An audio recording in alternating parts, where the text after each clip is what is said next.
On February 1st, 2015, NFL fans witnessed what had to have been one of the more clutch plays in NFL history. It was when Malcolm Butler intercepted the ball to seal the deal and win the game for the New England Patriots in the Super Bowl. I remember watching that game live that day, and when I saw Butler intercept the ball like that, I was in awe. But after that, Butler would put up some great stats, but recently hasn't been talked about as much.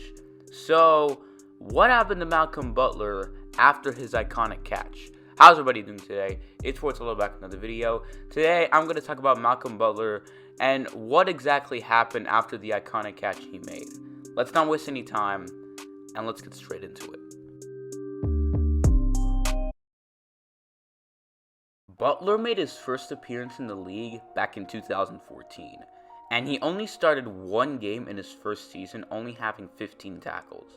But then in 2015, he would prove a lot. In his first year as a starter, he had 2 interceptions, had a total of 9 yards after an interception, and had 67 tackles. He did so well that he participated in the 2016 Pro Bowl.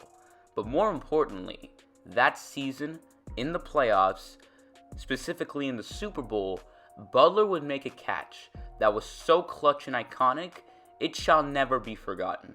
He would intercept the ball, and thanks to him, the New England Patriots would go on to win the Super Bowl.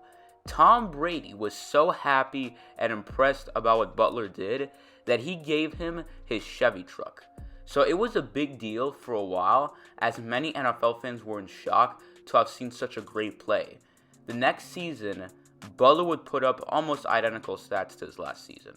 He intercepted 4 passes, ran 28 yards after an interception, and had 63 tackles.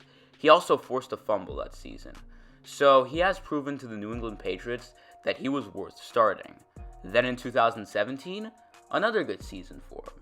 He would intercept 2 passes, force a fumble 3 times, and had 60 tackles. But one thing that was different was in the playoffs.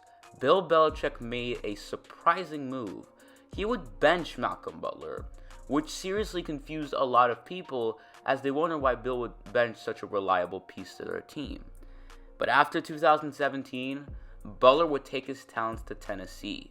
And in 2018, Butler had a stronger season as it was up there for one of the best years of his career.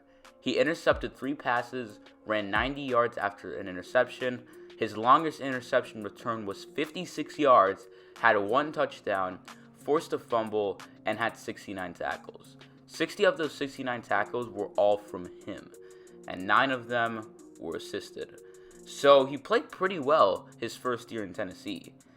But then in 2019 is where stuff kind of slowed down for him. And it was because of one thing, an injury. Butler suffered a pretty severe injury that caused him to miss most of the season. And that was a broken wrist he suffered in the second quarter against the Carolina Panthers. Butler still had 32 tackles and 2 interceptions, which isn't bad at all, and he seemed like he was on track to have a career year. But then, he made up for all that in 2020. And I mean, he was really strong that year. He started in all 16 games, intercepted the ball 4 times, ran 111 yards after catching an interception, and had 100 tackles, which was a career high for him. Butler performed so well that season that at one point during the regular season, he was ranked as the highest graded cornerback in the league. Butler had such an incredible comeback comparing to last year, where he broke his wrist. But during the offseason, the Titans made a move that was odd, and that was releasing Malcolm Butler. But Butler already had a plan to all this, and that was signing with the Arizona Cardinals. So now Butler is in Arizona, will be entering his 8th season of football, and is 31 years old. What can we expect from him, you might ask?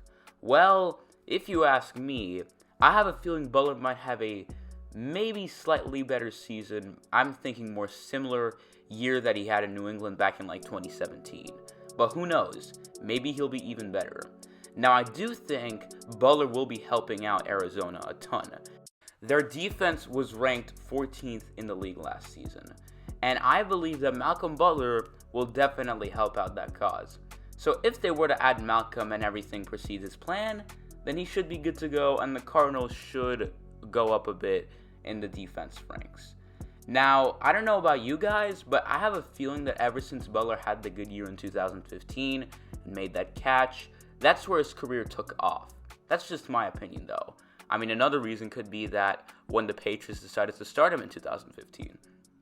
Who knows? Let me know down in the comments what you guys think. But I do think Butler still has a couple of years of prime time left in him until he goes into his veteran years and starts to perform, a little worse, not like he normally does. But we will see how long he lasts in his prime and when his time starts to come. That is going to be it for today's video, guys. Thanks for watching. Hope you enjoyed. If you're new to the channel, consider leaving a like and subscribing. I would really appreciate that. And as always, I will see you all in the next one. I'm out.